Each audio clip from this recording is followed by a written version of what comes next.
દિલ્હી યોજાયેલી એઆઈ સમિટમાં રાષ્ટ્રીય લોક દળ પાર્ટીના ગુજરાત પ્રદેશ પ્રમુખ પ્રકાશ રાજપૂતે ભાગ લીધો હતો, જેમાં એનડીએ સરકાર સાથેની ગઠબંધન પાર્ટીઓના કાર્યકારી અધ્યક્ષ પણ સામેલ હતા. પ્રધાનમંત્રી નરેન્દ્ર મોદીની એઆઈ સમિટમાં લોકોમાં જાગૃતિ ફેલાવવા માટે વિશેષ પ્રયાસ કરવામાં આવ્યા હતા. આ સમિટમાં રાષ્ટ્રીય લોક દળ પાર્ટી સહિત અનેક એનડીએ ગઠબંધન પાર્ટીઓએ હાજરી આપી હતી. એક રિપોર્ટ ગુજરાત ગીતા ન્યૂઝ.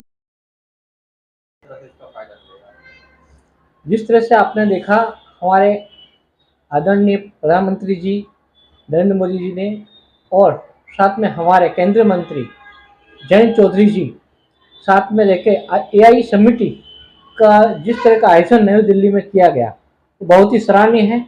हमारा देश जो 60% युवा है और पूरे देश में वर्ल्ड में अगर देखा जाए तो हमारा देश ही भारतवर्ष जो युवाओं का देश गिना जाए कहलाया जाए ये कह सकते हैं हम।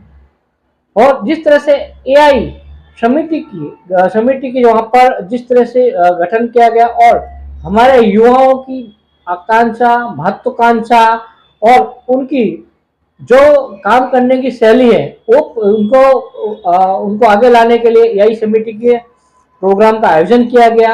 और हमारे युवा जिसे देखकर बहुत ही ज़्यादा उत्सुक थे और समिति में 2.5 लाख लोगों ने युवाओं ने पंजीकृत किया था। तो इस हिसाब से बहुत ही बढ़िया प्रोग्राम रहा और मैं आभार मानूंगा हमारे माननीय प्रधानमंत्री श्री और हमारे माननीय राष्ट्रीय अध्यक्ष जयंत चौधरी जी का, जिन्होंने युवाओं को एक अवसर दिया।